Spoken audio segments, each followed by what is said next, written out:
គ្នាហើយនៅចូលណៃអូនធ្លាប់បានប្រាប់ប្រថ្លៃស្នេហាថាបើដល់ថ្ងៃនោះគឺជាថ្ងៃបញ្ចប់ដោយគ្មានវាចាមិនត្រូវស្រក់ទឹកនេត្រាណាបងឲ្យធ្វើម្ដេចទៅស្រីពើម្ចាស់ចិនដាអរ៉ាចុកណែនកុំឡងរៀមស្ទើរតែសង្ស័យព្រោះវាចាស្រីប្រាប់ថាអស់នៃស្នេហ៍ស្នងរៀមមិនអាចភ្លេចនូនល្អអនុស្សាវរីយ៍អូនបងដែលយើងបានចងក្រងយូរហើយប្រកុំខ្វល់ខ្វាយដល់ពេលបែកគ្នាវេលាមិនអាចក្រងចាំឡើយរឿងរ៉ាវទាំងឡាយឲ្យរសាត់ឆ្ងាយតាមខ្យល់បងមិនអាចភ្លេចបានទេចិត្តស្នេហ៍ចំពោះនេះមុលហេតុម្ដេចត្រូវដល់ទីបញ្ចប់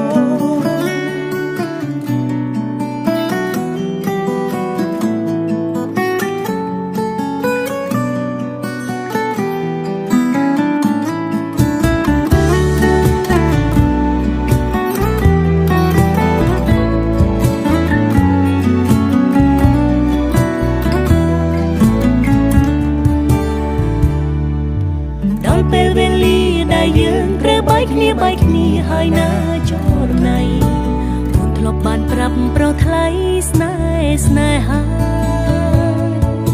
ថាបើដល់ថ្ងៃនោះគឺជាថ្ងៃបញ្ចប់ដោយគ្មានវាចាមិនត្រូវស្រក់ទឹកនេត្រាណាបង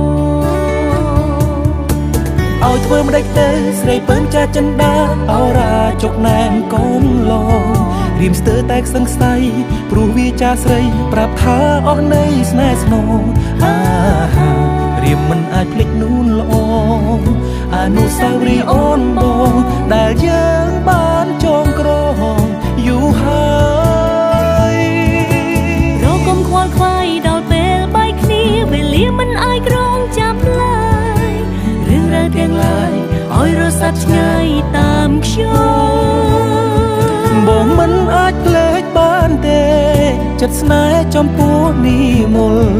ហេតុម្ដេចត្រូវដល់ទីប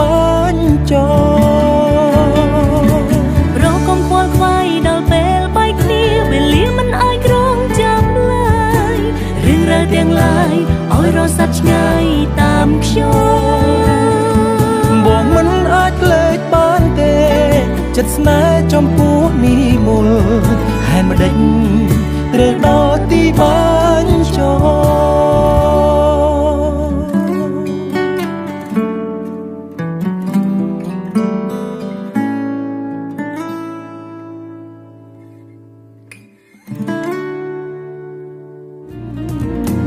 បងជាស្វាមីស្រស់ពីស័យអូនកុំស្រមៃថាចែកផ្លូវបានអូនស៊ូទ្រាំចាំដល់ថ្ងៃស្រកលយ៉ាងថ្ងៃដែលបានឈ្នះចិត្តបងចងចាំផងណាប្រុសស្នេហ៍ស្នង